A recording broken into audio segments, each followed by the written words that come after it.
Hey y'all, it's your girl, Dr. Nicole, and today we're going to be talking about mentoring. We tend to think of faculty as experts in their field, and oftentimes we can extend this to thinking that faculty are also experts at student decision making. What we want to do is flip that narrative and think of the mentee as the expert of their own lived experience. Today we're going to discuss 5 questions that you should ask yourself if you are mentoring people of color. Number 1, what are my biases? Even if we're super aware of implicit and explicit bias, we might not necessarily know exactly where our biases are. In order to assess that, one thing that we can do is just to take the Harvard implicit association test. So once we know what our biases are, then we can start to reflect on what our interactions with those groups of people have been like in the past. Number 2, who holds me accountable? We have to ask ourselves, is there a person that I can go to when I mess up so that I can talk through this experience without putting the burden on the person that I'm mentoring? I like to open myself up intentionally for feedback. So I tell the people around me, if you notice me saying anything that is like problematic or that is oppressive,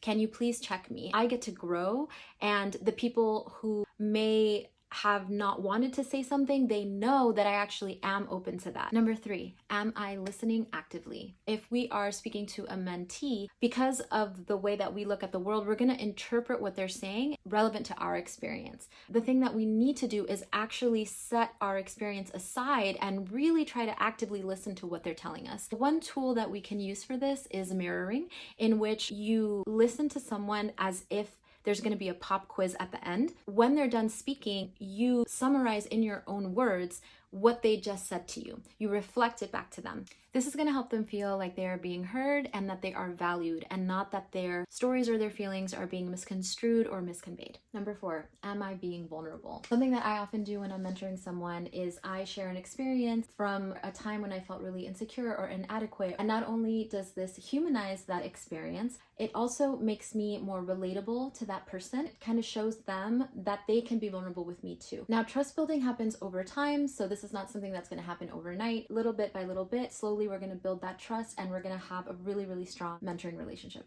Number 5, am I setting a good example? I often see folks encouraging students that they work with to practice self-care, yet we ourselves don't do the same thing. We have to ask ourselves, are we creating an environment in which self-care is valued? If we don't practice it ourselves, then the message that we're sending is that it is not valued here. We cannot expect the mentee to value it if we are showing them that it's not valuable. During I2I, we take a deep dive into the nuances of mentoring people of color and also how to be in right relationship with them. We do this in a space that's vulnerable and free of judgment, but it is transformative work. We offer I2I every spring and fall, so if you're ready to roll up your sleeves and do the work, you're welcome to join us.